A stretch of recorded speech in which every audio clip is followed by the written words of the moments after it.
नमस्कार, आप देख रहे हैं प्रदेश का सबसे भरोसेमंद news channel India news Rajasthan. आपके साथ मैं तरन्नुम जहान शेख। हमारी खास पेशकश बड़ी बहस में आपका स्वागत है। आज हम बात करेंगे ईआरसीपी के मुद्दे की। ईआरसीपी यानी कि ईस्टर्न राजस्थान कैनल प्रोजेक्ट पर बीजेपी और कांग्रेस दोनों आमने सामने हैं। केंद्र की मोदी सरकार और राज्य सरकार एक दूसरे पर दोष दे रही, यानी कि साफ तौर पर वार पलटवार का सिलसिला देखने को मिल रहा है। केंद्र सरकार और यहां से ईस्टर्न राजस्थान कैनल प्रोजेक्ट का काम रोकने के आदेश के बाद तो वही राजनीति का पारा और ज्यादा बढ़ता हुआ नजर आ रहा है। केंद्र सरकार और राज्य सरकार के बीच आरोप प्रत्यारोप की झड़ी लग चुकी है और इस मुद्दे पर राज्य सरकार, मुख्यमंत्री अशोक गहलोत, उनके सहयोगी मंत्रियों के साथ ही कांग्रेस विधायक एकजुट नजर आ रहे हैं। सीएम गहलोत और उनके तमाम मंत्री कह चुके हैं कि केंद्र सरकार कौन होती है राजस्थान में ईआरसीपी का काम रोकने का आदेश देने वाली। इस परियोजना पर हमारा 9600 करोड़ रुपए का बजट खर्च हो रहा है, फिर किस हक से केंद्र सरकार काम रोकने के आदेश दे सकती है। ईआरसीपी का काम लगातार जारी रहेगा। वहीं इस मुद्दे पर बीजेपी का कहना है कि कांग्रेस बिना किसी वजह के राजनीति कर रही है। केंद्र सरकार परियोजना को लेकर राज्य सरकार की तरफ से बनाई गई डीपीआर में ही खामी गिनवा रही है। तो वही यहां पर स्थिति ये है कि कांग्रेस ने इस पूरे मामले पर केंद्र सरकार के खिलाफ अभियान भी छेड़ दिया है। परियोजना को लेकर कांग्रेस जहां प्रदेश भर में केंद्र सरकार के खिलाफ हस्ताक्षर अभियान चला रही है, 9 और 10 जुलाई को अलग अलग जिलों में कांग्रेस से जुड़े तमाम प्रभारी मंत्री, विधायक और नेता प्रेस कॉन्फ्रेंस कर चुके हैं। तो वही बीजेपी भी लगातार पलटवार करती हुई नजर आ रही है। बीजेपी ने भी उसका मुंह तोड़ जवाब दिया है और यहां पर तोड़ निकालते हुए जन जागरण के लिए अपने नेताओं को अलर्ट मोड पर रखा है। बीजेपी प्रदेश अध्यक्ष सतीश पुनिया का कहना है कि बीजेपी से जुड़ा हर कार्यकर्ता और नेता कांग्रेस की इस परियोजना को लेकर लगाए गए आरोपों का उचित मंच और समय पर जवाब देगा और जनता को जागरूक भी करेगा। तो कुल मिलाकर सियासत इस पर जारी है और इसी खींचतान के बीच ये परियोजना आधार में लटक चुकी है। और हमारी आज की बड़ी बहस इसी मुद्दे पर होगी और चर्चा में जयपुर स्टूडियो से हमारे कुछ खास मेहमान भी जुड़ेंगे। तो साफ तौर पर जिस तरीके से ईआरसीपी का मुद्दा प्रदेश में गहराता हुआ नजर आ रहा है, वार पलटवार का सिलसिला लगातार जारी है। एक तरफ राज्य सरकार का कहना है कि पैसा हमारा, जमीन हमारी, पानी हमारा, फिर आखिर केंद्र सरकार कौन होती है ईआरसीपी के काम को रोकने वाली। तो लगातार अब इसको लेकर दोनों ही पार्टियां आमने सामने हैं।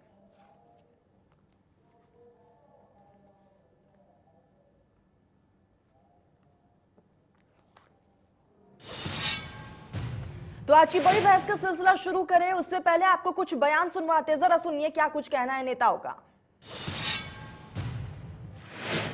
कांग्रेस पार्टी, मुख्यमंत्री अशोक गहलोत जी और प्रदेश कांग्रेस के अध्यक्ष गोविंद डोटासरा जी के नेतृत्व में राजस्थान की जनता की आवाज के लिए लड़ रही है। मुख्यमंत्री जब कोई मुद्दा उठाता है तो प्रदेश की आवाज बनकर गूंजता है।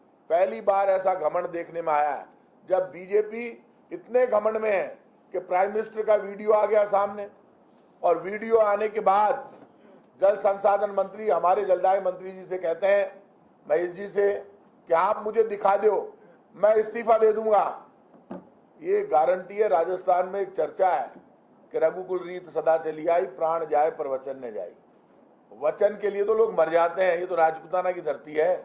यहाँ पर जो आदमी कहता है वो करता है। ये नहीं कहा कि आप इसमें संशोधन करके भेजिए। कभी इस तरह का पत्र एक बार भी स्टेट गवर्नमेंट को नहीं मिला। तो निश्चित रूप से भारत सरकार 5 साल से इसको दबा कर बैठी है। हम चाहते हैं कि इसको मंजूरी मिले। बार बार मुख्यमंत्री जी ने पत्र लिखे, कई बार प्रधानमंत्री जी को, जल संसाधन मंत्री जी को लिखा और निश्चित रूप से जल संसाधन मंत्री जी राजस्थान के हितों के खिलाफ काम कर रहे हैं। और हमारे मुख्यमंत्री जी ने तो कह दिया, भारत सरकार करे या नहीं करे, हम इस परियोजना को 2027 तक पूरा करेंगे। ईआरसीपी आज राजस्थान का सबसे बड़ा ज्वलंत मुद्दा है। सरप्लस पानी होने के बावजूद ये जो जल की निर्भरता की बात जो कही उठाई जा रही है, इसका न तो केंद्रीय जल आयोग की 2010 की गाइडलाइन के खिलाफ है ये, और न 2005 के निर्णय के खिलाफ, प्रावधानों के खिलाफ है। कमी रही तो एक रही कि 2018 में भारतीय जनता पार्टी का शासन रिपीट नहीं हो पाया। अगर भाजपा की सरकार बन जाती तो ये कोई आपत्तियां, कोई कमियां ये केंद्र सरकार की तरफ से नहीं बताई जाती। ये सिर्फ इसलिए बताई जा रही है राजस्थान की जनता से बदला लिया जा रहा है। राजनीतिक भेदभाव के तहत ये आपत्तियां उठाई जा रही हैं। चलिए तो चर्चा की शुरुआत कर लेते हैं। हमारे साथ कुछ खास हमारे मेहमान जुड़ चुके हैं। भरत मेघवाल कांग्रेस के नेता हैं, कांग्रेस का पक्ष रखेंगे। बहुत बहुत स्वागत है सर आपका। रामपाल जाट जी हमारे साथ जुड़ चुके हैं, किसान नेता, बहुत बहुत स्वागत है। भरत जी, चर्चा की शुरुआत आपसे ही। लगातार आप लोगों की तरफ से कहा जा रहा है कि दिक्कतें हैं, परेशानियां हैं। आखिर परेशानियां क्या है? क्या टेक्निकल परेशानियों का सामना करना पड़ रहा है आप लोगों को? देखिए, अभी राजस्थान के अंदर जो ईआरसीपी का मुद्दा है, वो सही बात है कि ये मुद्दा सिर्फ और सिर्फ 13 जिलों का न रहकर पूरे राजस्थान का एक ज्वलंत मुद्दा हो गया है। और पिछले कई समय से माननीय मुख्यमंत्री जी केंद्र सरकार को और जल संसाधन मंत्री जी से जो अपील कर रहे थे कि इसको राष्ट्रीय परियोजना घोषित किया जाए। इसको राष्ट्रीय परियोजना घोषित करने के फायदे ये होंगे कि केंद्र सरकार 90% इसके अंदर पैसा लगाएगी, साथ ही साथ तकनीकी सहायता भी इसमें मिल पाएगी। क्योंकि जो 36,000 37,000 का ये जो प्रोजेक्ट है, इस प्रोजेक्ट पे एक राज्य सरकार द्वारा इतना पैसा लगाया जाना, साथ ही साथ तकनीकी जो कमियां होती है वो कमियों को भी पूर्ण करने में सरकार, केंद्र सरकार का सहयोग मिल पाता है। लेकिन तरन्नुम जी, आप देखिए कि भारतीय जनता पार्टी जो दोगली राजनीति करती है, जो तुष्टीकरण की राजनीति करती है, उन्हें इतनी शर्म नहीं आती कि राजस्थान से 25 सांसद जिन्होंने भेजे, राजस्थान से जो जल संसाधन मंत्री यहां पर रहे, वो इस राजस्थान की मरुभूमि पर रहने वाले लोगों की पीड़ा को नहीं समझ पा रही है। इन 13 जिलों में निवास करने वाले लोग जो बार बार ये कह रहे हैं कि ईआरसीपी को राष्ट्रीय परियोजना घोषित करके इस पूर्वी राजस्थान की मरुधरों को एक नई मरुधरा इस तरह से बनाए कि यहाँ पे रोजगार के साधन उपलब्ध हो पाए, यहाँ सिंचाई हो पाए, यहाँ किसानों की आय दुगनी हो पाए। लेकिन इन सब चीजों को एक राजनीतिकरण का मुद्दा लेकर भारतीय जनता पार्टी इस योजना को राष्ट्रीय परियोजना घोषित नहीं कर रही है। भरत जी, मेरा आपसे बहुत सीधा सवाल है। भरत जी, मेरा आपसे बहुत सीधा सवाल है। भरत जी, मेरा बहुत सीधा सवाल है कि टेक्निकल इशू क्या है वो बताइए आप। देखिए, टेक्निकल इशू ऐसा कुछ नहीं है। ये चीज कहते हैं कि 75% डिपेंडेबिलिटी राष्ट्रीय परियोजना में होनी चाहिए, जबकि 50% डिपेंडेबिलिटी पे ये डीपीआर बनी हुई है। और जो हाइड्रोलॉजिकल रिपोर्ट है, उस रिपोर्ट में भी ये बताया गया है कि राजस्थान का ओन कैचमेंट 50% ईल्ड जो है वो राजस्थान का खुद का है। उसके बावजूद भी बार बार 75% की डिपेंडेबिलिटी का बहाना बनाकर केंद्र सरकार और राजस्थान के सांसद जो केंद्रीय जल शक्ति मंत्री शेखावत जी है, बहाना बनाकर राजस्थान की जनता को, राजस्थान की मरुभूमि को इस राष्ट्रीय परियोजना से वंचित करना चाहते हैं। और कोई तकनीकी खामियां नहीं है। राजस्थान की सरकार कटिबद्ध है इस योजना को आगे बढ़ाने के लिए, इस योजना को पूरा करने के लिए। और जनता ने जो राजस्थान की सरकार पर विश्वास दिया था 2018 में सरकार बनाने का, उसे पूरा करने के लिए। भरत जी, लेकिन साफ तौर पर बीजेपी की तरफ से बार बार यही आरोप लगाया जा रहा है कि मीटिंग होती है, मीटिंग में कांग्रेस के नेता पहुंचते ही नहीं है। देखिए, आरोप लगाने के अलावा इनके पास और कोई काम नहीं है। 15 बार माननीय मुख्यमंत्री जी ने पत्र लिखे।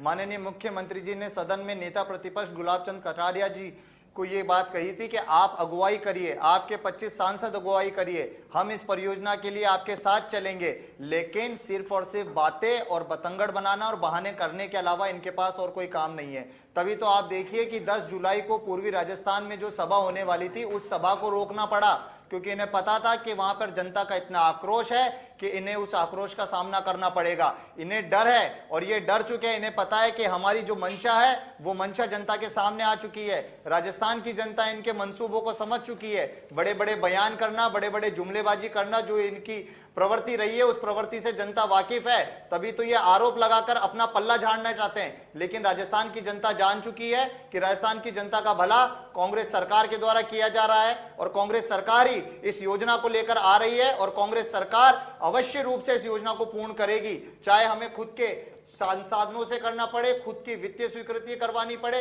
आप देखिए, तभी 9,600 करोड़ का प्रावधान किया गया है बजट में। 1,000 करोड़ खर्च किए जा चुके हैं, क्योंकि हम कटिबद्ध है इस काम को करने के लिए। इसीलिए तो कर रही है राजस्थान सरकार। बिल्कुल भरत जी, और साफ तौर पर बार पलटवार का सिलसिला जो है देखने को मिल रहा है। सीधा मैं रामपाल जी का रुख कर लूंगी। रामपाल जी, एक बार फिर से ईआरसीपी मुद्दा राजनीतिक भेंट चढ़ चुका है। ये सही है, उसको जानबूझकर राजनीतिक मुद्दा बनाया जा रहा है। और मैंने तो हमेशा कहा है कि इसको बात मत बनाओ भाई, मिलकर काम करो ना। जब आपके वेतन भत्ते होते हैं एमएलए एमपीज के, तो आप मिलकर ताली बजाते हो कि नहीं बजाते हो अपने विधेयक पास करने के लिए? तो जब तुम मिलकर ताली बजा सकते हो खुद के लिए, तो इस बार जनता के लिए मिलकर ताली बजा दो। एक दूसरे के पूरक बनकर काम करो ना, एक दूसरे के सहयोगी बनकर काम करो ना, एक दूसरे को मीन में ढूंढना। रामपाल जी, एक मैं यहाँ पर दूसरे आपको को रोकना कभी- चाहूंगी। राखी जी हमारे साथ जुड़ चुकी है। राखी राठौर बीजेपी की नेता है, बीजेपी का पक्ष रखेंगी। राखी जी, बहुत बहुत स्वागत है आपका। रामपाल जी, आप अपनी बात कंप्लीट कीजिए। ये फुटबॉल बनाया जाना, इस परियोजना को, जो राजस्थान की जीवन रेखा है, इस समय तो ये चाहिए था दोनों ही दलों को कि वो मिलकर इस परियोजना को पूरा करने के लिए काम करते। जैसे राजस्थान की जनता ने विधानसभा के चुनाव में एक दल को पूरा बहुमत दिया, उनकी सरकार बनी राजस्थान में। उसके 5 महीने बाद ही जब चुनाव हुए केंद्र की सरकार बनाने के लिए, तो इसी राजस्थान की जनता ने 25 में से 25 सांसद दिए। आपको 25 में से 25 सांसद मिल रहे हैं, ये भी राजस्थान की जनता दे रही है। तो भाई दोनों ही मिलकर ये काम करो जिससे राजस्थान की जनता को लगे कि आप दोनों मिलकर जनहित का काम कर रहे हो। अपने खुद के हितों से ऊपर उठकर, अपने दलों के हितों से ऊपर उठकर यदि ये काम करोगे तो अच्छा लगेगा। और राजस्थान की जीवन रेखा, ये परियोजना पूरी होगी तो राजस्थान में खेत को भी पानी मिलेगा, सूखे कंठों को भी पानी मिलेगा, जल स्तर भी बढ़ेगा। इस काम के लिए हमने तो कहा है इसको सिंचाई प्रधान परियोजना बना। और ठीक इसके लिए है दोनों रामपाल जी, राखी जी से जवाब ले लेते। राखी जी, देखिए, राज्य सरकार अपना पैसा लगा रही है, राज्य सरकार कह रही है कि जमीन हमारी है, राज्य सरकार कह रही है कि पानी हमारी है, तो फिर दिक्कत कहाँ आ रही है? केंद्र सरकार फिर काम में अड़चने पैदा क्यों कर रही है? देखिए तरन्नुम, एक सिस्टम होता है, एक नियम कायदा होता है जो कि देश में मुझे लगता है कि सभी राज्यों के अंदर एक कॉमन जो नियम बना हुआ है उसको फॉलो करने की आवश्यकता है। आज प्रॉब्लम ये हो रही है कि राजनीति के अलावा कुछ नहीं हो रहा। मुझे अफसोस होता है कि जो भरत जी जिस तरह का स्टेटमेंट दे रहे थे कि मुख्यमंत्री जी ने इस तरह के पत्राचार किए, इतने सारे लेटर्स लिखे, सबसे पहले उनको इस बात के लिए माफी मांगनी चाहिए कि जिस मीटिंग के अंदर उनको बुलाया गया, 7 बार मीटिंग आहूत की गई जल संसाधन मंत्रालय द्वारा इस प्रॉब्लम को सॉल्व करने के लिए, क्योंकि आपको तरन्नुम मालूम है कि मध्य प्रदेश द्वारा भी इस जो 75% और 50% डिपेंडेबिलिटी वाली बात है उसमें समय समय पे ऑब्जेक्शन रेज किया गया। इसके लिए जल संसाधन मंत्रालय ने 7 बार मीटिंग बुलाई, एक बार भी इनका कोई मंत्री वहां नहीं पहुंचा। भोपाल में जो मीटिंग बुलाई गई उसमें तो कोई मंत्री के अलावा कोई सरकार का अधिकारी भी नहीं पहुंचा। तो सबसे पहले मुख्यमंत्री जी को ये जनता के सामने स्पष्ट करना चाहिए कि क्या उन्होंने कभी किसी जो जल संसाधन मंत्रालय द्वारा मीटिंग बुलाई गई, शिवराज चौहान साहब लास्ट ईयर जो 2 मीटिंग बुलाई गई जून में और अगस्त में, उसमें जाकर के इस समस्या के समाधान के लिए बात कर रहे थे। क्योंकि दोनों, ऐसा तो है नहीं कि सिर्फ अब नदी अपने ही यहाँ राजस्थान के अंदर है, पास के जो पड़ोसी राज्य इसके अंदर इन्वॉल्व है, तो हमें निश्चित तौर पे उनकी भी सहमति और उनकी भी एनओसी लेने की आवश्यकता होगी। अब देखिए, रामपाल जी ने बहुत अच्छी बात कही, बिल्कुल बिल्कुल यही होना चाहिए। हम बात कर रहे हैं राजस्थान के एक 40% जो जनसंख्या है उनके पीने के पानी की समस्या को लेकर, और उसके लिए जरूरत आज इस बात की है कि राजनीति से ऊपर उठ करके दोनों दल जो है वो मिलकर के बात करें और बताएं कि इसमें टेक्निकली क्या खामी है। देखिए कि जिस तरह के स्टेटमेंट तरन्नुम हम लोग सुनते हैं ना जब अखबार के अंदर, तो लगता है कि जो कानून व्यवस्था है वो इसीलिए चौपट है क्योंकि यहाँ के मंत्री, यहाँ के जो रूलिंग पार्टी है वो कानून को मानना ही नहीं चाहती। आप समझते हैं इस बात को कि एक फेडरल सिस्टम के अंदर अगर कोई नियम लगता है तो वो सभी के लिए यूनिफॉर्म लगना चाहिए। और मुझे लगता है एक रिस्पॉन्सिबल सरकार के नाते हमें उन सभी जो नियम कायदे हैं उनको फॉलो करना चाहिए, हमें भी करना चाहिए और साथ में हमारे साथ जो जनता है उसको भी करना चाहिए। और मुझे लगता है मुख्यमंत्री जी को एक पब्लिक प्लेटफॉर्म पे लाने की जरूरत है इस बात को कि 75% डिपेंडेबिलिटी से कम डिपेंडेबिलिटी वाला एक भी नेशनल प्रोजेक्ट अभी देश में नहीं है। जब आपका एक भी प्रोजेक्ट नहीं है, और मैं आपको ये बताऊं, ये 75% डिपेंडेबिलिटी की बात 1952 में स्टार्ट हुई और फाइनली कई बार इसमें रिवाइवल की बात हुई 2014 के अंदर जब यूपीए गवर्नमेंट थी, तब इस बारे में वापस बात हुई और इन्हीं की गवर्नमेंट ने अप्रैल 2014 के अंदर ये कहा कि नहीं, 75% डिपेंडेबिलिटी से कम वाला प्रोजेक्ट जो है वो फीजिबल नहीं है और इसीलिए इससे कम वाली डिपेंडेबिलिटी वाला काम नहीं हो सकता। अपनी ही सरकार द्वारा लाए गए कानूनों को नहीं मानना मुझे लगता है कहीं पर भी कोई मतलब शोभा नहीं देता। और जिस तरह की भाषा का प्रयोग तरन्नुम जी अब आजकल मंत्री मुख्यमंत्री जी करते हैं, मुझे लगता है इससे लोअर लेवल, इससे साफ दिखता है ये बात कि सिर्फ राजनीति करना चाहते हैं, ये सोल्यूशन नहीं चाहते हैं। क्योंकि जिस तरह की भाषा का प्रयोग ये अपने लिए और अपने विपक्ष के लोगों के लिए करते हैं, वो सिर्फ राजनीतिक भाषा है, ना कि नॉर्मल भाषा। अभी अभी जैसे कहा रामपाल जी ने बिल्कुल सही कि 25 सांसद भेजे गए हैं हमारी तरफ से, 24 सांसद हैं। उनकी तरफ से प्रयास ये रहा कि इस पूरे ईआरसीपी और पीकेसी को मर्ज करके एक कॉमन प्रोग्राम बनाया गया आईएलआर स्कीम के माध्यम से, इंटरलिंक्ड रिवर प्रोग्राम के माध्यम से, जिसमें कि ये जो टारगेट हमारे ईआरसीपी वाले हैं ये सभी होंगे फुलफिल। 3 फेजेस के अंदर काम होगा।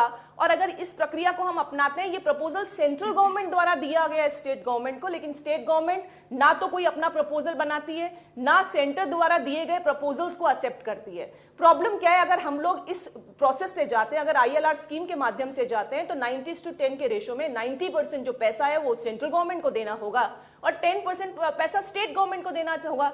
मैं आपके सामने वापस निवेदन करूंगी मुख्यमंत्री जी को कि आप इस पूरे प्रोसेस के अंदर राजनीति छोड़िए। जो इतने सारे लोग हमारी जनता है उनके कंठों पे राजनीति ना करके आज ही उस आईएलआर स्कीम के, और मैं तो कह रही हूं ओपन प्लेटफॉर्म पे उस आईएलआर स्कीम की प्रॉब्लम को सॉल्व करने के लिए डिस्कस कीजिए। क्या प्रॉब्लम है उसमें, क्यों आप एक्सेप्ट नहीं करना चाहते हैं, क्यों ये नहीं चाहते हैं कि हमारे जो 13 जिलों हैं उनमें पानी की प्रॉब्लम सॉल्व हो। जब सेंट्रल गवर्नमेंट अपनी तरफ से प्रपोजल दे रही है तो मुझे लगता है एक्सेप्ट करना चाहिए। अगर जो प्रॉब्लम है उसके लिए मीटिंग में बैठना पड़ेगा, और बैठे बिना हमारा सॉल्व नहीं होगा, प्रेस कॉन्फ्रेंस से कुछ नहीं होगा, राजनीतिक भाषण से कुछ नहीं होगा। जो नियम है मुझे लगता है कि देश के हर एक नागरिक उसको मानने के लिए बाध्य है, और अगर नहीं करना चाहते हैं तो आप राजनीतिक कोई भी डायलॉग बोलिए। मैं तो कह रही हूं आप 9,000 करोड़ क्यों, आप तो 50,000 करोड़ अलॉटमेंट कीजिए, लेकिन आप कर नहीं पाएंगे क्योंकि कानूनों में सभी को बांध रखा है। मुझे लगता है मुख्यमंत्री जी भी उससे बाध्य होंगे, जनता भी उससे बाध्य है। ठीक है राखी जी, जवाब ले लेते हैं। भरत जी जवाब दीजिए। साफ तौर पर आरोप लगाया गया है लॉ को नहीं मानना है, और जब बैठकें हो रही है तो उन बैठकों में आपके नेता भी नहीं पहुंच रहे, उसके बाद कहते हैं आप लोग की दिक्कत हो रही है। तरन्नुम जी, पूरा भारत देश जानता है कि कानून को मानना और न मानना कौन सी पार्टी अभी कर रही है। जिस तरह से देश के अंदर माहौल भारतीय जनता पार्टी बिगाड़ चुकी है वो सबको ज्ञात है। और रही बात बातों की और भाषणों की, तो मैं राखी जी को ये बताना चाहता हूं कि आप ही के माननीय नेता प्रतिपक्ष गुलाब चंद कटारिया जी का ये बयान है कि भीख क्यों मांग रहे हो। अरे भीख मत मांगिए केंद्र सरकार से, और इतना ही अगर आपको ईआरसीपी लाना है तो आप स्वयं उसको घोषित करके अपने पैसों पे उसको लाइए और अपनी योजना को क्रियान्वित कीजिए। ये आप ही के नेता प्रतिपक्ष गुलाब चंद कटारिया जी का बयान था, आप एक बार सुन लीजिएगा। भीख मांगने के लिए तैयार है राजस्थान सरकार, राजस्थान की जनता के लिए। और माननीय केंद्रीय मंत्री जी का ये बयान था कि 13 जिलों को पानी मिल चुका होता अगर सचिन पायलट जी ने मध्य प्रदेश के जैसे यहाँ पे राजनीति कर ली होती और हमारी सरकार बना दी होती। तो कौन किस तरह से राजनीति इस जनता के साथ कर रहा है वो तो सर्वविदित है। और आप जिन बड़ी बड़ी टेक्निकल बातों का और 75% डिबेटेबिलिटी की बात कर रही है ना राखी जी, आप हाइड्रोलॉजी की रिपोर्ट एक बार पढ़ लीजिएगा। 50% ओन कैचमेंट हमारा खुद का है, और हम 50% का जो मांग रहे हैं उसमें तो यहाँ की जो रिवर है, जो इनकी कुन्नू है, जो बाकी सहायक नदियां हैं, उन्हीं का ओवरफ्लो पानी है, उसी को तो सरकार लेना चाहती है। और इसके साथ साथ तरन्नुम जी मैं आपको ये बता दूं, लोकसभा के अंदर जब माननीय सांसद जी ने इस ईआरसी पर सवाल पूछा था तो उस ईआरसीपी में 4 सवाल पूछे थे। क्या केंद्र सरकार इसको राष्ट्रीय परियोजना घोषित करेगी, क्या कोई इसमें डीपीआर आई हुई है, या क्या क्या टेक्निकल खामियां हैं, जिसके अंदर एक जवाब आया था। उस जवाब में इन्होंने कहा था कि इसमें हम उच्च स्तरीय समिति बनाएंगे, फंड की अवेलेबिलिटी देखेंगे, उसके बाद तय परफॉर्मा में उसको लेंगे और उसके बाद सोचेंगे कि ईआरसीपी राजस्थान में राष्ट्रीय परियोजना घोषित करनी है या नहीं करनी। तो 20 दिन में रोज राष्ट्रीय परियोजना घोषित करने वाले और टेक्निकल की बातें करने वाले धरातल पर आए। धरातल पर आकर इस राजस्थान की जनता को, जिन्होंने भी माननीय प्रधानमंत्री जी आप ही को वोट दिया है, ये राजस्थान भी भारत देश का ही एक अंग है, तो इसके साथ इस तरह की तुष्टीकरण की नीति मत करिए। और राजस्थान सरकार बिल्कुल कटिबद्ध है इस योजना को लाने के लिए। हम बड़े बड़े वादे इस तरह से नहीं करते। धरातल पर अशोक गहलोत जी की सरकार है जो काम करती है। हमें काम करना है तो आप क्यों रोक रहे हैं? क्यों आप ये हमारे सीएस को ये लिखते हैं कि इस परियोजना को बंद कर दीजिए? जनता के साथ क्या खिलवाड़ करना चाहते हैं आप? मीटिंगों के आप बहाने बनाते हो, आपके पास फिर बहाना है कि मीटिंग में नहीं आते। अरे हम पैसा खर्च कर रहे हैं ना, आपको क्या दिक्कत है उसमें? पैसा राजस्थान सरकार का, जमीन राजस्थान सरकार की, पानी इस राजस्थान का, तो उसके बाद आपको क्यों परेशानी हो रही है? क्यों? क्योंकि ये आपकी योजना नहीं होगी, इसमें क्रेडिट कोई और ले जाएगा। लेकिन राखी जी, ये पानी के ऊपर राजनीति मत करवाइए। पानी एक ऐसी चीज है जो जनता के लिए बिल्कुल जरूरी चीज है। इसमें कांग्रेस, भाजपा, अन्य पार्टी का काम नहीं होना चाहिए। इसके अंदर राजस्थान की जनता का सबसे पहले भला होना चाहिए। और रामपाल जी जिस तरह से कह रहे हैं, हम तो मिलकर बैठने के लिए तैयार है ना। मुख्यमंत्री जी ने कई बार कहा है और पब्लिक प्लेटफॉर्म पे कहा है। अभी बिरला सभागार में भी मीटिंग हुई, उसमें भी कहा, सब न्यूज चैनल पे भी चला है। तो पब्लिक प्लेटफॉर्म पे तो कहते हैं मुख्यमंत्री जी कि हम तो तैयार है काम करने के लिए। आप क्यों नहीं करते काम?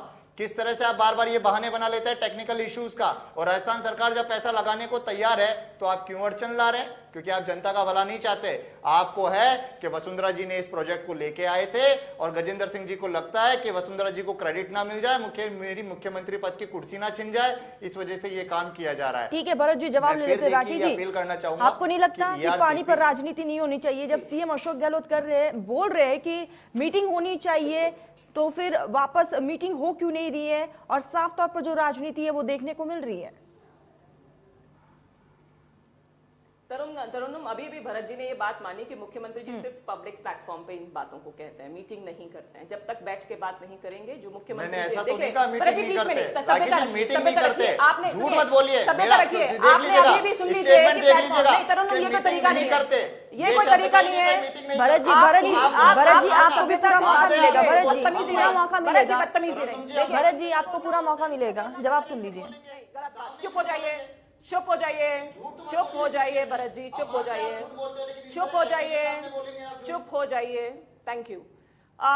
तरन्नुम, देखिए, इन्होंने अभी भी कहा कि पब्लिक प्लेटफॉर्म पे बात करते हैं लेकिन मीटिंग्स अटेंड नहीं करते हैं। और देखिए, जब तक हम बात करते हैं नदियों की, तो नदियों में जनरली देखो होता क्या है कि दो सरकारी जहां पर इन्वॉल्व हों, जब तक कि बैठ के बात नहीं की जाएगी तब तक इसका सोल्यूशन निकालना संभव नहीं है। जहां तक अशोक गहलोत जी के स्टेटमेंट्स और उनके वादों की बात है, तरन्नुम, ये इनका थर्ड टेन्योर है। और पहले दो टेन्योर के अंदर हमने देखा कि जब इनकी गवर्नेंस थी, इनकी सरकार थी, तो उसके बाद जब भी कभी इलेक्शन हुए तो कांग्रेस एक बार 56 और एक बार 21 पे आके सिमट गई। यानी किस तरह की गवर्नेंस है ये तो हमारे सामने ही है कि अशोक गहलोत जी बोलते क्या हैं, करते क्या हैं। चुनाव ये लोग किसी और के नेतृत्व में लड़ते हैं, फिर आकर के तिकड़मबाजी आके बैठ जाते हैं। जनता के कामों से कोई इनको सरोकार नहीं है। और ये मैं जो बातें कह रही हूँ, ये पुख्ता बातें हैं। ऐसा तो है नहीं कि पहली मुख्यमंत्री कार्यकाल है जिसके अंदर हम कहें कि नहीं साहब, मुख्यमंत्री जी बहुत अच्छा काम कर रहे हैं। लॉ एंड ऑर्डर की स्थिति, बेरोजगारी की स्थिति, बिजली की महंगाई की स्थिति, हर जगह स्थिति देखो तो स्थिति खराब ही है। लेकिन जहां तक देखिए इन चीजों की बात है, अभी आपने गुलाब चंद कटारिया जी की बात की, मैं तो कह रही हूँ कोई भीख मांगने की जरूरत नहीं है। आप सही तरीके से डीपीआर भेज दीजिए। 75% डिपेंडेबिलिटी पे अगर डीपीआर भेज दी जाती है तो निश्चित तौर पे सेंट्रल गवर्नमेंट प्रतिबद्ध है।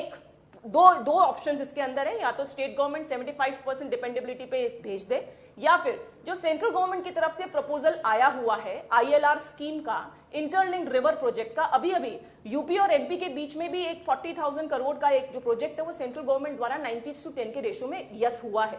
और हमारे जो मिनिस्टर साहब हैं उन्होंने लगातार ये बात की है कि आईएलआर स्कीम के माध्यम से अगर आएंगे तो निश्चित तौर पे ये प्रोजेक्ट जो है वो सेंट्रल जो गवर्नमेंट है उसको नेशनल प्रोजेक्ट की फॉर्म में लेगी। अब देखिए क्या है, भरत जी का पहला स्टेटमेंट और सेकंड स्टेटमेंट अगर सुनेंगे तो दोनों स्टेटमेंट्स एक ही बात है। ये राजनीतिक बातें तो करेंगे लेकिन टेक्निकल बात में नहीं आएंगे सामने। जब मिल बैठ के बात करने बात होगी नहीं आएंगे, प्रेस कॉन्फ्रेंस करेंगे, पब्लिक प्लेटफॉर्म पे आएंगे, लेकिन जहां मीटिंग करनी होगी वहां मीटिंग में हम नहीं आएंगे। अभी 10 जुलाई की ये बात कर रहे थे कि हमारा प्रशिक्षण शिविर ऑलरेडी अभी माउंट आबू में चल रहा है 10, 11, 12 का, और ये पहले से प्रोग्राम था और इसी वजह से इस मीटिंग को पोस्टपोन किया। निश्चित तौर पे जनता के बीच में तरन्नुम जाएंगे, हमारे पास ऑन रिकॉर्ड है, हमारे पास ऑन रिकॉर्ड है कि जो साफ पर राजनीति जो है वो देखने को मिल रहा है और इसका खामियाजा सिर्फ और सिर्फ जनता भुगत रही है। रामपाल जी, आपने दोनों पार्टियों को सुना, क्या कहेंगे आप? बिल्कुल 26 मई 2022 तो हमने एक प्रस्ताव पारित किया सर्वसम्मति से। राजस्थान के जितने भी हमारे कार्यकर्ता उन सबको बातचीत करने के बाद, और उस प्रस्ताव में हमने कुछ बातें कही। पहली कही कि इसको फुटबॉल नहीं बनाया जाए, दोनों दल मिलकर काम करें। दूसरी बात हमने कही, इस परियोजना को सिंचाई आधारित सिंचाई प्रमुख परियोजना बनाया जाए। अभी इसका नाम तो है पूर्वी राजस्थान नहर परियोजना, और इसमें जो पानी है 49% पेयजल के लिए, 8% औद्योगिक गलियारे के लिए, जबकि औद्योगिक गलियारे का कोई अस्तित्व भी नहीं है। वो तो बढ़ने वाला है, उनके लिए पहले तैयार कर रहे हैं। और फिर बचा 43%, ये सिंचाई के लिए। 43% में भी केंद्र की जल नीति और राज्य की जल नीति दोनों ये कहती है पीने के पानी को प्राथमिकता दी जाएगी। तो उस 43% में भी कटौती की संभावना। तो आप पीने के पानी की योजना जो भी केंद्र ने बनाई है, जीवन जल मिशन, जिसमें हर घर को नल से जल, ये चल रही है 15 अगस्त 2019 से। और ये जो डीपीआरएस की परियोजना की, ये बन गई थी 2017 में।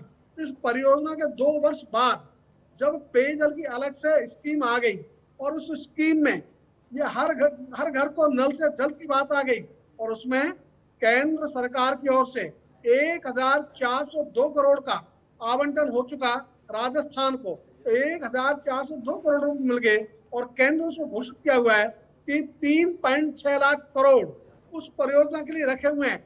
2.6 लाख करोड़ ये केंद्र लगाएगा, शेष राशि स्टेट खर्च करेंगे। तो वो जो परियोजना है पेयजल की, वो नहीं बन गई ना, तो इसको पेयजल योजना की आवश्यकता क्या है? एक ही प्रदेश में दो पेयजल स्कीम, उसका कोई प्रासंगिकता नहीं है, उसका कोई औचित्य नहीं है। इस कारण से हमने कहा इस परियोजना को पूर्णतः बनाया जाए सिंचाई प्रधान परियोजना, जिससे अभी जो 2 लाख हेक्टर नया सिंचित क्षेत्र पैदा होगा, उसमें हो जाएगा ये 4 लाख हेक्टर। और दूसरा, अभी 26 बांधों को भरने की बात है। 26 बांधों का कारण बिल्कुल रामपाल जी, साफ तौर पर राजनीति देखने को मिल रहा है। जवाब हम लेंगे दोनों ही पार्टियों से, लेकिन फिलहाल यहाँ पर रुकते एक छोटे से ब्रेक के लिए। ब्रेक के बाद जल्द हाजिर होंगे, आप बने रहिएगा हमारे साथ।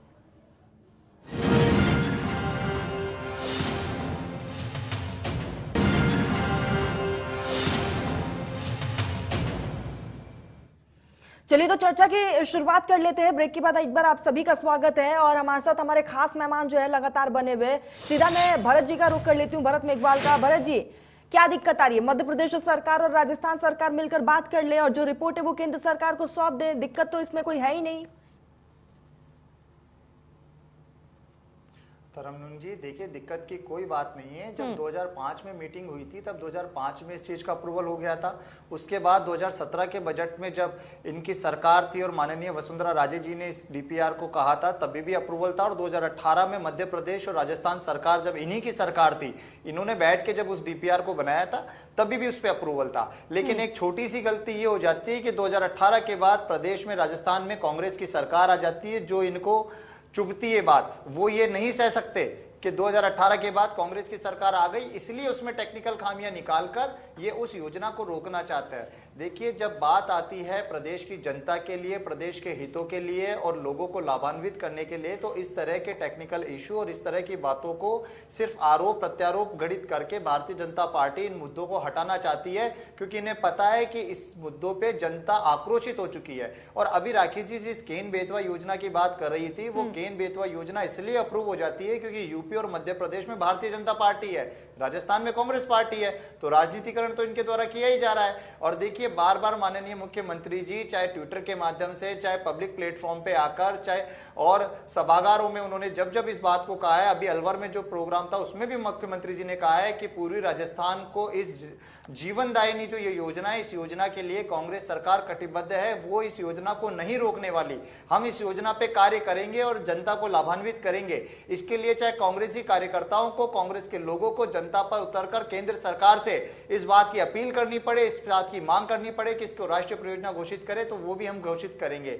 लेकिन मैं ये कहना चाहता हूं कि भारतीय जनता पार्टी जिस तरह से जुमलेबाजी करती है, जिस तरह से माननीय प्रधानमंत्री जी, जो ये कहा जाता है कि प्रधानमंत्री जी के शब्द इतने विश्वसनीय होने चाहिए कि उन पे जनता को विश्वास होना चाहिए, और उस विश्वास के नाते ही इस राजस्थान की जनता ने 25 सांसद दिए थे इनको चुन के।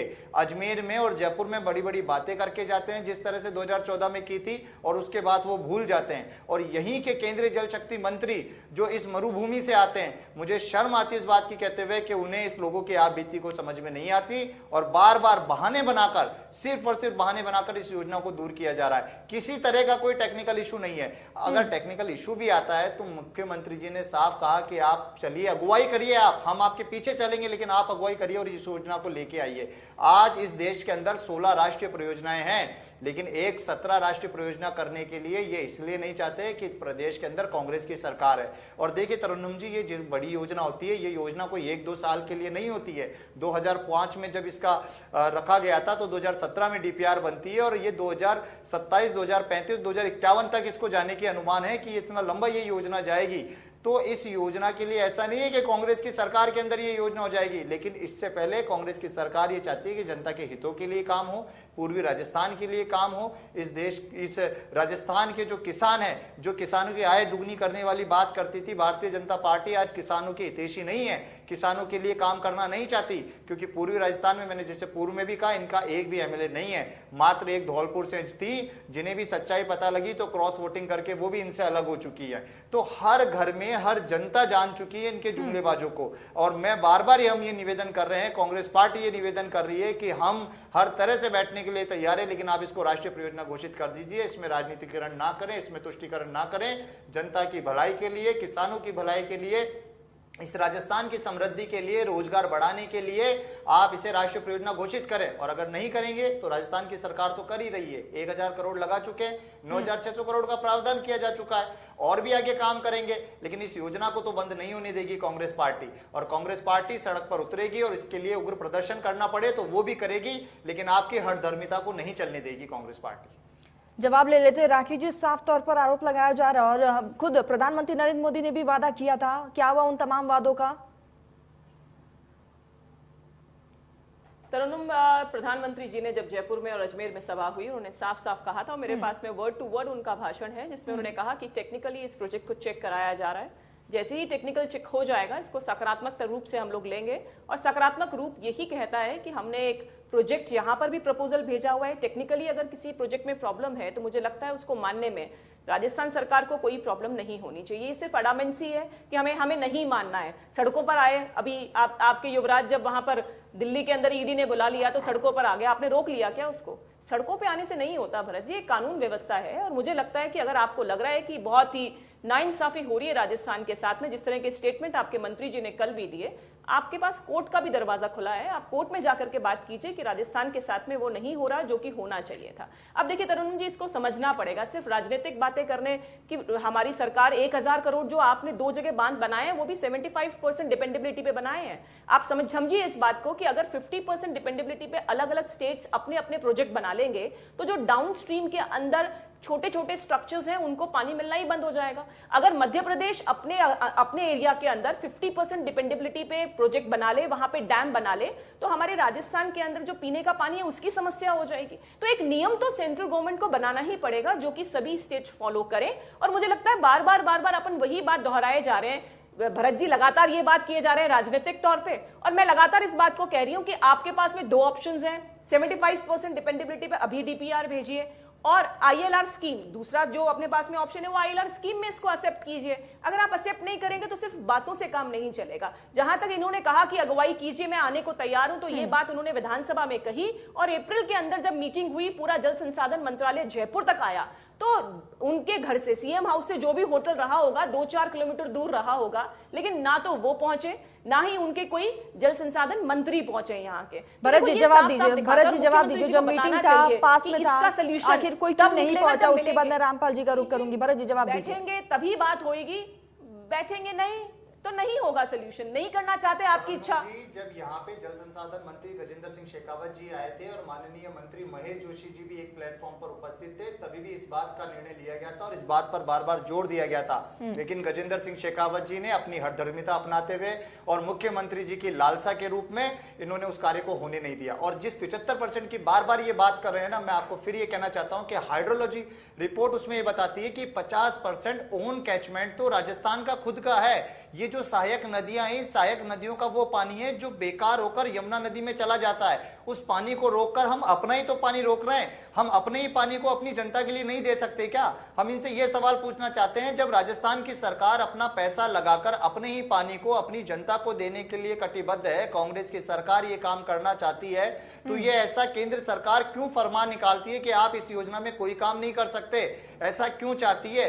क्यों हठधर्मिता निभाना चाहती है केंद्र सरकार? क्या इस जनता के लिए भलाई नहीं है? क्या प्रधानमंत्री जी इस जनता के लिए नहीं है? बार बार सिर्फ और सिर्फ 75% का अलाप रोककर और इस टेक्निकल इशू का बहाना बनाकर भारतीय जनता पार्टी ने सिर्फ इस योजना को बंद करने का काम करा है। और इस तरीके से सांसद इनके एक सामने आकर बात नहीं करते हैं। 10 जुलाई की जो इनकी मीटिंग थी वो रद्द करनी पड़ती है। किरोड़ी जी ये कहते हैं इनके संगठन में कि इस तरीके से आक्रोशित है पूर्वी राजस्थान कि हमें इसका खामियाजा 2023 में भुगतना पड़ेगा, लेकिन ये उन बातों को पब्लिक प्लेटफॉर्म पर नहीं बोलेंगे, क्योंकि इन्होंने बस इतना ही बताया हुआ है कि मध्य प्रदेश से एनओसी लेनी है, टेक्निकल इशू है। देखिए, जब जनता की भलाई के काम आते हैं तब इस तरह के नियम और टेक्निकल इश्यूज को सॉर्ट आउट किया जा सकता है। और बार बार मैंने तरन्नुम जी अभी पहले भी आपको ये बात कही है कि लोकसभा में माननीय सांसद महोदय जी ने जब ईआरसीपी सवाल पूछा तो ईआरसीपी पे ऑन रिकॉर्ड ये बात है कि हम इस पे उच्च समिति बनाएंगे, हमें कोई प्रपोजल इस तरह का नहीं है, एक परफॉर्मा में हमको चाहिए।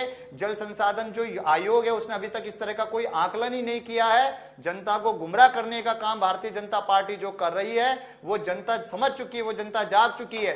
बार बार टेक्निकल इशू और इन नियम कायदों में जनता को मत बांधिए। जनता ने आपको वोट देके आपको अपना प्रधानमंत्री बनाया है, जनता ने जल संसाधन मंत्री बनाया है, जनता सिर्फ आपसे काम चाहती है। आप इन बहानों में मत आइए टेक्निकल भरत जी इसका जवाब लेंगे। राखी जी मैं आपके पास आऊंगी, लेकिन मैं रामपाल जी का रुख कर लेती हूँ। रामपाल जी, आप लगातार दोनों ही पार्टियों को सुन रहे, संतुष्ट है आप दोनों के जवाब से? तरन्नुम जी, मैं ये कह रहा था कि हमने जो प्रस्ताव पारित किया उसमें हमने ये कहा कि ये हिंदुस्तान में रूल ऑफ लॉ है, विधि का शासन है, और इसमें विधि की व्यवस्था क्या है ये हमें पहले समझने की जरूरत है। तो विधि की व्यवस्था ये है, कोई भी राज्य अपने राज्य में कोई भी परियोजना जल से संबंधित बना सकता है, वो अधिकार है। उसके अधिकार को कोई भी प्रश्नवाचक चिन्ह नहीं लगा सकता। दूसरा, यदि उनको किसी भी योजना के लिए केंद्र की सहायता चाहिए तो यदि वो राष्ट्रीय परियोजना घोषित हो जाती है तो 90% अंश केंद्र देता है, 10% राज्य का रह जाता है। तो केवल इतनी बात है, कौन कितना अंश दे। हम तो ये कहते हैं भाई, पैसा न केंद्र का न राज्य का है, ये तो आम जनता का है। सुबह से जगते हैं और रात में सोते हैं, तब तक लगातार टैक्स देते हैं, तो टैक्स का पैसा है, न राज्य न केंद्र है, तो जनता का पैसा ये मानो ना। आप दोनों ट्रस्टी हो, राज्य भी ट्रस्टी है और केंद्र भी ट्रस्टी है। और तीसरी बात मैं कहना चाहूंगा तो हमने प्रस्ताव में कही, हमने कहा राष्ट्रीय परियोजना घोषित हो या नहीं हो, राज्य को इस काम को चालू रखना चाहिए। और मुझे अच्छा लगा जब राज्य सरकार ने घोषणा की कि इस काम को हम चालू रखेंगे, चाहे राष्ट्रीय परियोजना घोषित हो या मत हो। तो कम से कम किसानों की जो भावना उनको उन्होंने समझी, और हम तो सोचेंगे एक काम जो और अच्छा कर ले तो बढ़िया है। अभी जो उनके स्टेटमेंट आ रहे हैं, ये बोली में आक्रामकता, इसकी आवश्यकता नहीं है। आक्रामकता चाहिए काम में, तो काम में आक्रामकता लाना, आपस में एक दूसरे की छिछालेदारी, एक दूसरे को आरोप प्रत्यारोप, इसको बंद कराना, इसकी आवश्यकता नहीं। रामपाल जी, साफ तौर पर आपका कहना है कि आप लोग राज्य सरकार के साथ हो, जितने भी किसान है राज्य सरकार के साथ है? हमारा ये कहना है कि इस विषय पर कि यहाँ ये परियोजना पूरी होनी चाहिए, इसमें हम राज्य सरकार के साथ है, और केंद्र यदि इसमें हिस्सा लेगा हम उसके भी साथ है। यदि केंद्र ये कहेगा कि हम इसमें 90% अंश दे रहे हैं, उनके भी साथ है। लेकिन ये कोई भी मूलभूत काम वो टेक्निकलिटीज में नहीं। बिल्कुल रामपाल जी, जनता के हित में काम होना चाहिए, इस पर राजनीति नहीं होनी चाहिए। राखी जी, साफ तौर पर भरत जी ने आप पे मतलब पार्टी पर आरोप लगाया कि 2023 को ध्यान में रखते हुए कहीं ना कहीं काम को बंद कर दिया गया, और यही कारण है कि केंद्र सरकार ने अड़चनें पैदा की हैं। देखिए, रामपाल जी ने बिल्कुल ठीक कहा, रूल ऑफ लॉ चलता है अपने यहाँ पे, और जो नियम कायदे से काम होएगा उसी कायदे से काम कर पाएंगे। अगर सरकार 75% डिपेंडेबिलिटी पे अपने लेवल पे काम कराना चाहती है तो सेंट्रल गवर्नमेंट मुझे लगता नहीं कोई प्रॉब्लम क्रिएट करेगी। लेकिन प्रॉब्लम तब आएगी जब 50% डिपेंडेबिलिटी पे इशू होगा। इन्हीं के मुख्यमंत्री कमलनाथ जी ने भी एक लेटर लिख करके इस बात का ऑब्जेक्ट किया था, और रामपाल जी ने बिल्कुल सही कहा कि जो पानी है वो स्टेट का इशू है, लेकिन जब अपन दो राज्यों के बीच के पानी के बंटवारे की बात करते हैं तो निश्चित तौर पे अपन को पड़ोसी राज्य से एक एनओसी लेनी पड़ती है। जून 2018 के अंदर 27 जून में दोनों राज्यों में सहमति बनी, और ये चीज स्पेसिफाई भी की है कमलनाथ जी ने अपने लेटर के अंदर कि 27 जून 18 के अंदर जो समझौता हुआ उसके अनुसार 75% डिपेंडेबिलिटी पे आप प्रोजेक्ट भेजिए, जिससे हमारा ऑब्जेक्शन खत्म हो, एनओसी हम दें, और उसके बाद अपने प्रोजेक्ट को चालू कीजिए। लेकिन नियम कायदे से चलेगा, इस तरह से अडामंसी या हठ धर्मिता से अगर काम करेंगे तो जो मुख्यमंत्री जी ने कहा है वो पूरा नहीं होगा। और जहां तक ये पॉलिटिकल चीजों की बात करते हैं तरन्नुम, आप ये देखिए उधर वाला जो एरिया है वो सभी वो विधायक हैं जो कि मानेसर चले गए थे 2020 के अंदर। तो ये भी है कि गहलोत साहब उन लोगों को भी डाउन करने के लिए इस तरह की स्थिति करना चाहते हैं। वो चाहते ही नहीं है कि ईआरसीपी प्रोजेक्ट आए। जहां तक लोकसभा में जवाब की बात है, ईआरसीपी नहीं, हम आईएलआर स्कीम की बात कर रहे हैं। वो आईएलआर प्रोजेक्ट जो है वो भेजा जा चुका है राजस्थान सरकार को। और मुझे लगता है इनको प्रॉब्लम क्या है, इतनी लंबी चौड़ी बात की, भरत जी के आप 4 स्टेटमेंट सुने, वो सेम बातें रिपीट किए जा रहे हैं। एक बार भी ये नहीं बता रहे हैं कि 75% डिपेंडेबिलिटी पे अगर आप भेजते हैं या फिर आईएलआर स्कीम के माध्यम से इसको एक्सेप्ट करते हैं तो आपको प्रॉब्लम क्या है। प्रॉब्लम राजनीतिक है ना। प्रॉब्लम ये है कि अगर ये भेज देंगे वो टेक्निकल चीजें, अब देखिए आप ये बताइए टेक्निकल क्यों नहीं होगा तरन्नुम। अपन जब देश के अंदर बात करेंगे तो जिस राज्य को ऑब्जेक्शन है उसके ऑब्जेक्शन को भी तो सेंट्रल गवर्नमेंट को एड्रेस करना पड़ेगा। अगर आप नहीं एड्रेस करेंगे और अगर ये कहते हैं कि वहां पर हमारी सरकार है, तो जब कमलनाथ जी थे तब भी उनको भी ऑब्जेक्शन था। यानी कोई ना कोई टेक्निकल राखी जी जवाब ले लेते हैं। भरत जी क्या टेक्निकल इशू है बताइए, भरत जी जवाब दीजिए। आएंगे नहीं और प्रॉब्लम हम और बार ये बात कहना कि नहीं कुछ भी प्रॉब्लम हो तरन्नुम लोगों जी, के मैं साथ, सिर्फ ये इतना political पूछना है, चाहता speech हूँ, पे अच्छी लगती है जब जनता के बीच में, माननीय यहाँ नहीं मुख्यमंत्री जी लगेगी। ने ये बात कह दी कि राष्ट्रीय परियोजना आपको घोषित नहीं करनी है, आप मत करिए, हम हमारे स्तर पर पैसा लगाकर इस कार्य को करना चाहते हैं, तो आप क्यों उसमें रोड़े अटका रहे फिर वही हैं? बात, same चीज। आप क्यों बार पत्र लिखकर ये बोल रहे हैं इस योजना को रोक दीजिए? बनाइए 75% जिस तरह से dependability पे, सर। 75% डिपेंडेबिलिटी 2005 में नहीं थी बनाइए क्या? ना। 2017 में नहीं थी क्या? 75% 2018 के बाद ही क्यों बनाइए, डिपेंडेबिलिटी बनाइए, आती है? कोई। क्यों सेंट्रल टेक्निकल गवर्नमेंट इशू कोई आप objection 2018 नहीं के है। बाद लेकर आ जाते हैं? क्योंकि आप प्रदेश में 75% राजस्थान में कांग्रेस की dependability माननीय बनाइए, अशोक कोई गहलोत जी की objection सरकार नहीं है। है। ये जो 20 दिन में बातें करते थे ना, ये 20 दिन में भी होने वाला नहीं है। इन्होंने कोई समिति अभी तक बनाई नहीं है, जनता को गुमराह करने का काम कर रहे हैं। आप ये जिस 2 महीने में हो जाएगी, आज की डेट नोट कर बात लें कर रहे तरन्नुम जी, हैं, आज ये दे लोकसभा में दीजिए है, proposal, 2 महीने में लोकसभा में प्रोजेक्ट ऑन आएगा। रिकॉर्ड है ये कि ILR उचित समिति स्कीम में बनाई yes कर जाएगी दीजिए, 2 और महीने फंड में आएगा अवेलेबल प्रोजेक्ट। होगा। ये लोकसभा में ऑन रिकॉर्ड रिप्लाई में है। हाँ, तो ILR स्कीम की बात हो रही है ना, अवेलेबल होगा बार-बार ना वही बात। तो ही आरसीपी पे नई काम बात किया बताइए, जाएगा। भरत जी, फंड नई बात अवेलेबल बताइए। होगा तो। नई और बात राखी बताइए, जी कोई नई बात बार करने जिस के तरह लिए से आप आपको। मुझे बता रही है, राखी जी टेक्निकल के अलावा बाहर निकलकर बात कीजिए। ठीक है, वक्त की कमी है, बात आपको मत राजनीति करिए। करनी है आप। ठीक वक्त की कमी है। Rampal ji last comment. बात करिए राजस्थान की। मैं इतना कहना चाहूंगा तरन्नुम जी, सांसद भेजे थे और जब मध्य प्रदेश में नियम कायदे मानने दो नहीं है, बार आपको सिर्फ वोट नियम मांगने कायदे बनाकर मानने उनकी नहीं है। सिंचाई चालू कर दी। नियम कायदे मानने नहीं उस है, पर बस कोई ये एनओसी मानना है। राजस्थान की नहीं थी। तो हमारे राजस्थान के सांसद, हमारे राजस्थान की ओर से उस इश्यू को कोई नहीं उठा रहा कि जब मध्य प्रदेश ने ये वायलेशन किया तो भाई उस समय तो कोई नहीं बोले आप। और मध्य प्रदेश ने जब वायलेशन करता है तो हम नहीं बोलते। मैं आपको एक निवेदन करूं, ये दोनों बात डिपेंडेबिलिटी पे बने मध्य वो प्रदेश में बनाए। दूसरी बात मैं कहना चाहूंगा कि अभी 75% ये जो डिपेंडेबिलिटी पे परियोजना बने वो बांध है सर। उसमें जो समय तत्कालीन ठीक, ठीक। मुख्यमंत्री थी राखी जी, एक फाइनल 2017 कमेंट, में, राखी जी, मैं फाइनल बोलता हूं, कमेंट। जो एमपी ने बना लिए बांध, वो visibility 75% डिपेंडेबिलिटी पे है। मैं आपसे निवेदन करूं इस बात के लिए। कमजोर नहीं थी कि वो उस कमजोरी का कारण से कोई योजना रुक जाए। ठीक है, वक्त की बेहद कमी है। राखी जी फाइनल कमेंट, राखी जी उनके समय फाइनल में ये कमेंट। जो योजना बनी तरन्नुम जी, मैं सोचता हूँ उसमें कोई कमी नहीं थी। जब देखिए, कमी नहीं थी तरन्नुम, तभी उन्होंने ये आगे challenge बढ़ाया। है राजस्थान उतना ही सरकार नहीं, के लिए। तो उस समय के दो मुख्यमंत्री ऑप्शंस में कार्यालय से में एक ऑप्शन और सलाहकार करें, थे। 2 महीने ठीक है, के रामपाल जी, अंदर वक्त की बेहद कमी है। राखी जी फाइनल इस बात कमेंट का दीजिए। वादा मैं हाँ, अपनी पार्टी की तरफ से करती हूँ। 2 महीने के अंदर या तो 75% डिपेंडेबिलिटी डीपीआर या आईएलआर स्कीम के तहत मंजूरी दें। 2 महीने के अंदर धरातल पे ये प्रोजेक्ट नजर आएगा। अपनी पार्टी की तरफ से एक जिम्मेदार वहां की रिप्रेजेंटेटिव के रूप में ये वादा करती हूँ मैं जनता के बीच में। ठीक, और भरत ये जी, सिर्फ फाइनल ऊपरी कमेंट। बातों से नहीं होगा तरन्नुम। देखिए ठीक, नियम के ठीक, हिसाब राखी से जी। चीजें होंगी। Bharat ji final comment. तरन्नुम जी कांग्रेस सरकार भी ये वादा करती है कि भारतीय जनता पार्टी कितना भी रोकने का प्रयास कर ले, ईआरसीपी राजस्थान में आकर रहेगी और ईआरसीपी कांग्रेस धरातल पर लाके रहेगी और राजस्थान की जनता को इस ठीक है भरत जी, आप तीनों हमारे साथ जुड़े हैं, आप लोगों का बहुत बहुत शुक्रिया। तो ईआरसीपी पर साफ तौर पर बवाल देखने को मिल रहा है और दोनों ही पार्टियां वादा कर रही है। अब देखने वाली बात होगी कि इसका हल क्या निकल कर सामने आता है। फिलहाल बड़ी बहस में मेरे साथ बस इतना ही। देश प्रदेश की तमाम बड़ी खबरों के लिए आप देखते रहिए इंडिया न्यूज राजस्थान।